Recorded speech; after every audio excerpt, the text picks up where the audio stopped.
Ghazipur UP के 80 संसदीय क्षेत्रों में से एक है और इसकी संसदीय संख्या नंबर है 75 और ये प्रदेश की चंद हाई प्रोफाइल सीटों में से भी एक है। यहाँ से केंद्रीय रेल राज्य मंत्री मनोज सिन्हा सांसद हैं। सियासी लिहाज से ये सीट काफी अहम है। ऐसे में सवाल ये भी है कि गठबंधन के एका के बाद क्या ये सीट इस बार मनोज सिन्हा के कब्जे में रहेगी। आइए इन्हीं सवालों को इस सीट के सियासी समीकरण और इतिहास के बीच ढूंढते हैं और इस रिपोर्ट के बाद मुझे दीजिएगा इजाजत। नमस्कार।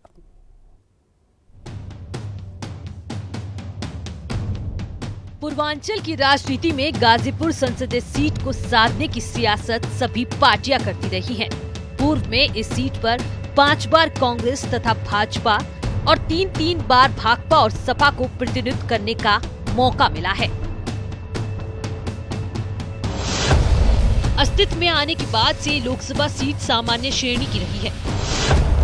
1957 में हुए पहले चुनाव में कांग्रेस के हरप्रसाद सिंह सांसद बने। 1967 और 1971 के चुनावों में कम्युनिस्ट पार्टी के सरजू पांडे ने जीत दर्ज की। 1977 में भारतीय लोक दल और 1980 में कांग्रेस ने जीत हासिल की। 1984 में कांग्रेस ने इस सीट पर कब्जा किया। 1989 में निर्दलीय उम्मीदवार जगदीश इस सीट से विजयी हुए। 1991 में कम्युनिस्ट पार्टी ने इस सीट पर कब्जा जमाया। 1996 में बीजेपी ने पहली बार यहां पर जीत दर्ज की। 1998 में सपा ने वर्तमान सांसद मनोज सिन्हा को हराकर इस सीट पर कब्जा किया। 1999 में दोबारा बीजेपी ने यहां से जीत दर्ज की। 2004 और 2009 में सपा ने सीट पर परचम लहराया। वर्तमान में बीजेपी के मनोज सिन्हा यहां से सांसद हैं। इस बार के चुनाव को लेकर मतदाताओं की राय अलग अलग है। सपा बसपा गठबंधन का असर तो जरूर पड़ेगा, इसलिए कि अब जातिवादी समीकरण बना के लोग चुनाव लड़ेंगे तो भाई अगर सभी लोग मिलेंगे तो इसका तो साइड इफेक्ट पड़ना ही पड़ना है, इसमें कोई दो राय नहीं। अगर पर्सनल गाजीपुर के लिए देखा जाए तो विकास कार्यों के लिए अभी तो मनोज सिन्हा जी का जो कार्य चल रहा है उसके हिसाब से ठीक चल रहा है और जनता भी इससे कुछ प्रभावित है। छोटी काशी के रूप में विख्यात गाजीपुर देश के सबसे बड़े गांव गहमर की वजह से पूरे भारत में लोकप्रिय है। यहाँ की सियासी मिट्टी में किसी एक पार्टी की फसल को लहलाई हो ऐसा नहीं है। 1980 के बाद से पिछड़ी जातियों की बहुलता वाली गाजीपुर संसदीय सीट के चुनाव परिणामों में मुस्लिम वोटरों की भूमिका खास रही है। गाजीपुर जिले की कुल आबादी 36.20 लाख से ज्यादा है। इसमें 79% आबादी सामान्य वर्ग की है, 20% अनुसूचित जाति और 1% अनुसूचित जनजाति की है। यहाँ से 89.3% आबादी हिंदुओं की है, जबकि मुस्लिमों की आबादी 10.2% और 0.5% अन्य धर्म के लोग रहते हैं।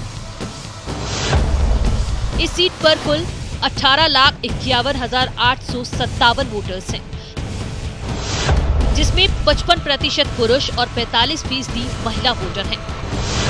सबसे ज्यादा संख्या दलित वोटरों की तकरीबन 4 लाख है, जबकि यादव 3.5 लाख हैं। इस सीट पर 2 लाख क्षत्रिय और 2 लाख मुस्लिम वोटर्स हैं।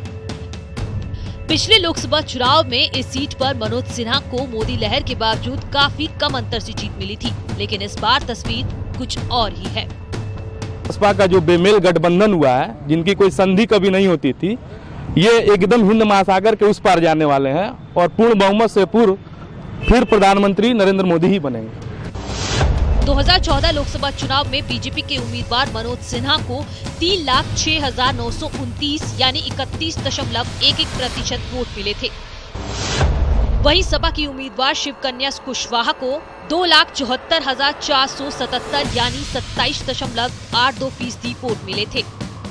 2014 के लोकसभा चुनाव में मनोज सिन्हा ने सपा की प्रत्याशी को 32,452 मतों के अंतर से हराया था। 60 साल के मनोज सिन्हा ने सिविल इंजीनियरिंग में स्नातक की डिग्री हासिल की है। वे सामाजिक कार्यकर्ता और किसान हैं। वे गाजीपुर संसदीय क्षेत्र से 3 बार सांसद रह चुके हैं। 2017 के यूपी विधानसभा चुनाव परिणाम के बाद उनका नाम राज्य के मुख्यमंत्री पद के दावेदारों में था। मनोज सिन्हा प्रधानमंत्री नरेंद्र मोदी के बेहद करीबी माने जाते हैं। गाजीपुर में मोदी सरकार ने विकास से जुड़ी कई परियोजनाओं का काम शुरू कराया है। इस बार गाजीपुर लोकसभा सीट पर लड़ाई दिलचस्प हो गई है। सपा बसपा में गठबंधन हो चुका है और दोनों दल एक साथ चुनाव लड़ने जा रहे हैं। ऐसे में इस सीट के समीकरण के बदलने की आशंका जताई जा रही है। देखना दिलचस्प होगा कि इस सीट पर होने वाली कांटे की लड़ाई वाली कहानी में सियासी बाजी कौन सी पार्टी मारती है। न्यूज़ 18 के लिए गाजीपुर से मनीष मिश्रा की रिपोर्ट।